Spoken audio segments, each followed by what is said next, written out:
গাছ একদিন তার ছায়াকে বলল, এ ছায়া, আমি তো সব সময় এক জায়গায় থাকি, তুমি কেন আমার সাথে থাকো?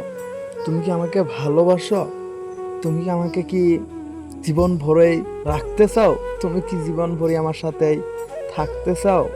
তখন ছায়া বলল, আমি তো আমার মতে থাকি না, আমি তো তোমার মতে থাকি। কারণ সূর্য যদি পশ্চিম দিকে ওঠে, আমি সব সময় উত্তর দিকে থাকব। সূর্য যদি দক্ষিণ দিকে ওঠে, আমি সব সময় উত্তর দিকেই থাকব। সূর্য যদি পূব দিকে উঠে, সব সময় পশ্চিম দিকেই থাকব।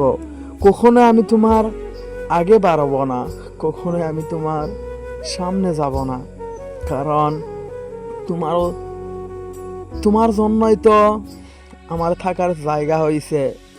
এই কথাটার বাস্তবতা এইটাই। হয়তো এই কথাটার বাস্তবতা এইটাই, হয়তো তুমি একজনকে ভালোবাসো, সে তোমাকে ছেড়ে কখনোই দূরে চলে যাবে না, সে তোমাকে ছেড়ে কখনোই দূরে থাকতেও চায় না। আর সে তোমার সম্মান কখনোই হাড়ি করতে চায় না, এবং সে তোমার আগে কখনোই বাড়িয়ে তোমার সম্মানে আঘাত করতে চায় না। সেটাকে জানো, সেটা হলো তোমার প্রিয় স্ত্রী, সেটা তোমার প্রিয় মনের মানুষ, সেটা তোমার জীবন সঙ্গী। এমনও জীবন সঙ্গী জীবনে অনেক হয়, এমনও জীবন সঙ্গী জীবনে বহুত হয়। হয়তো কেউ অবহেলা করে চলে যায়, আবার কেউ ভালোবাসার গল্পের স্মৃতি হয়ে রয়, আবার কেউ জীবন সঙ্গী হয়ে সারা জীবন পাশেই থেকে যায়। আর ভাই, আমরা সবাই নদীকে দেখেছি, আমরা সবাই নদীর গতিকে বুঝি, আমরা সবাই নদীর গতিটা নির্ধারিত করতে জানি। আমরা সবাই জানি নদী উজান দিক থেকে সাগর দিকে গতি করে। সেই সাগরটা মহাসাগর, সেটা সেমনি ছোট সাগর নয়। সেই ছোট সাগরে সেই নদী যে অবস্থিত হয়, এক সময় যেই নদী হঠাৎ যদি গতি বন্ধ করে দেয়, হঠাৎ যদি সেই নদীর গতি বন্ধ হয়ে যায়, সেই নদী হয়তো বিলের সৃষ্টি হবে, এবং খরালি কালের জন্যে, অনেক রোদ দেওয়ার জন্যে, অনেক তাপ দেওয়ার জন্যে সেই পানি নাইকিয়া হয়ে যাবে। তারপর সেটা বালিশের পরে রবে এবং হাহাকার পরে রবে। তাই যেমনি রোদ পানিকে অত্যাচার দিয়ে নাইকিয়া করে দেয়, ঠিক তেমনি হয়তো সে তোমার আজকে পাশে আছে, হয়তো সে তোমাকে ভালোবাসে, সে তোমাকে সারা জীবন পেতে চায়। আর তাহাকে তুমি সেই রোদের মতো অত্যাচার করতে করতে, তাহাকে তুমি সেই রোদের মতো জ্বালাতন করতে করতে শেষ করে দিও না। তাকে তুমি কখনোই ধ্বংস করে দিতে চাইও না। কারণ যে পানি অনেক জ্বালাতন করার পরে নাইকিয়া হয়ে বালিশের পরে রয়, ঠিক তেমনি তুমি একদিন যদি অনেক জ্বালাতন করো, অনেক দুর্ব্যবহার করো, সেও একদিন অনেক দূরে চলে যাবে, এবং তুমি সেই বালির মতোই, সেই পানির মতোই তুমি হাহাকার করতে হবে। আরে ভাই, পৃথিবীটা তো সহজ নয়, আরে ভাই, পৃথিবীটা তো কঠিনও নয়। পৃথিবীতেই তুমি একজন অন্য একজনকে ভালোবাসতে পারো, সেটা কখনো প্রকৃতি বাধা করে নাই, কিন্তু তুমি তাকে এমনভাবে ভালোবাসো যেমনি গাছের ছায়া তাকে কখনোই ছেড়ে যায় না, তেমনি গাছের ছায়া আবার তার কখনোই সম্মানহানি করে না এবং তার থেকে আগে বাড়ায় না। ঠিক তেমনি তুমি একজনকে এমনিভাবে ভালোবাসবে, দেখবে সে তোমাকে কখনোই সম্মানহানি করবে না, দেখবে সে তোমাকে কখনোই তোমার দিকে আগে বাড়িয়ে তোমার সম্মান শেষ করে দিবে না। নদীর পানির কথা, নদীর গতির কথা বললে কখনোই কথার শেষ নেই। আমরা সবাই জানি নদী মেটকা নিয়ে এই দিক থেকে ওই দিক দিকে গতি করে, কিন্তু সেটা কখনোই নদী চায়নি যে আমি এই গতি করব, আবার সে ঠিক এই টাইমে আবার এই মেটকা নিয়ে আমার যেতে হবে।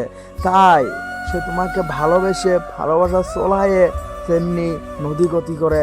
তোমাদের ভালোবাসা গতি করার পরে নদীর যেমনি মেটেকা নিতে হয়, ঠিক তেমনি তোমাকে ভালোবাসার পরে তার যাতে কখনোই তোমার অবহেলা নিতে না হয়, তার যাতে কখনোই তোমার অহংকার নিতে না হয়। সে তোমার অহংকার পাওয়ার জন্য সে তোমাকে ভালোবাসে নাই, সে তোমার অহংকার পাওয়ার জন্য সে তোমাকে কখনোই আপন করে পেতে চায় নাই। নদী যেমনি মেটেকাকে কখনোই পছন্দ করে না, ঠিক সে তোমাকে ভালোবাসার পরে, ঠিক সে তোমাকে আপন করে পাওয়ার জন্য চেষ্টা করার পরে তোমার অবহেলা, তোমার দুর্ব্যবহার, তোমার অ্যাটিটিউড সে কখনোই আশা করে না। সে তোমার অ্যাটিটিউড কখনোই বুঝতে এবং কি ভাবতেও পারে না তুমি যে তাহাকে এমনিভাবে দুর্ব্যবহার করবে। পৃথিবীতে এমন অনেক মানুষ আছে, পৃথিবীতে এমন অনেক প্রাণী আছে, যেমনি তাকে প্রাণী করে বললে ভুল হবে। তারা ভালোবাসা শিখায়, তারা ভালোবাসা দেখায়, তারা ভালোবাসা মানিয়ে নেয়। এইভাবে ভালোবাসা চলানোর পরে, এইভাবে ভালোবাসা গতি করার পরে সে দেখবে নদী যেমনি হঠাৎ মাঝ রাস্তায় খাড়া হয়ে যায়, ঠিক তেমনি তারা হঠাৎ ভালোবাসা চলার পরে হঠাৎ তারা অবহেলা করতে সৃষ্টি করে, তারা অবহেলা করতে শুরু করে, তারা অহংকার করতে আরম্ভ করে। এই অহংকার তাদের কখন হয় জানো? যখন তারা দেখে যে তাদের উপযুক্ত থেকে সে যখন যাকে ভালোবাসে তার থেকে যদি অনেক একজন ভালো মনের মানুষ পায় এবং যদি অনেক টাকাওয়ালা মানুষ পায়, সে সেই টাকাওয়ালার সঙ্গেই ভালোবেসে নেয় এবং যার সঙ্গে 2 বছর 3 বছর সম্পর্ক গড়িয়েছিল সে মানুষটাকে হঠাৎ মনের ভিতর থেকে মুছে দেয়। এটা ব্ল্যাকবোর্ড নয়, এটা কখনোই ব্ল্যাকবোর্ড নয়, এটা কখনোই সিলেট নয় যে লেখার পরে ডাস্টার দিয়ে মুছে ফেললেই সেটা পরিষ্কার হবে। এটা ডাস্টার দিয়ে মুছে ফেলা বস্তু নয় যে আমি হঠাৎ ডাস্টার দিয়ে যেমনি চোখ পরিষ্কার করি ঠিক সেই ভালোবাসাটাও হঠাৎ মুছে ফেলা বস্তু নয়।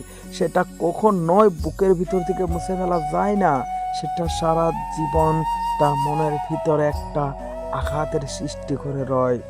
সেটা সারা জীবন তার মনের ভিতরে একটা দুর্ব্যবহার, অবহেলা, তোমার জন্য একটা কিতাব যেমনি নোট করা হয় সেইটা তার কলিজাতে নোট হয়ে রয়।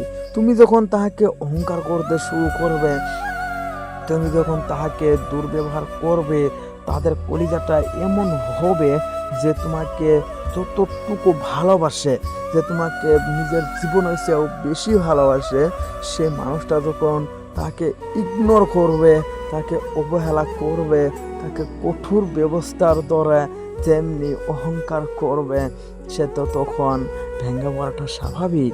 সে তো তখন তার নিজের জীবনের দিকে কখনোই খেয়াল রাখে না, সে তো তার জীবনের দিকে কখনোই খেয়াল রাখতে চাইও না।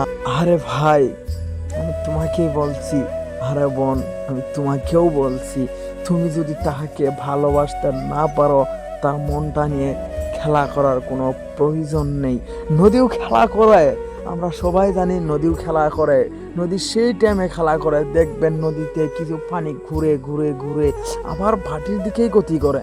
কিন্তু তুমি খেলা করতে করতে করতে হঠাৎ তার মাছ থেকে উড়াল দিয়ে পাখির মতো উড়ে চলে যাও। যেমনি তামল গাছে একটি ভাষায় 2টি পাখি থাকার পরে হঠাৎ যদি সেই ভাষা থেকে একটি পাখি উড়ে চলে যায়, আর একটা পাখির কখনোই সেই ভাষাটা কখনোই ভালো লাগে না, সেই ভাষাটা সে কখনোই পছন্দ করে না এবং কি সে তার সেই বাসায় ছেড়ে দেয়। ঠিক তেমনি তুমি এক ছেলেকে ভালোবাসার পরে তাকে তুমি যদি হঠাৎ দূরে ছেড়ে চলে যাও, সে দেখবে তার বাড়ি নয়, সে তার জীবন পর্যন্ত ছেড়ে চলে যায়। অনেক প্রমাণ আছে যারা এই পৃথিবী থেকে উধাও হয়ে যায়।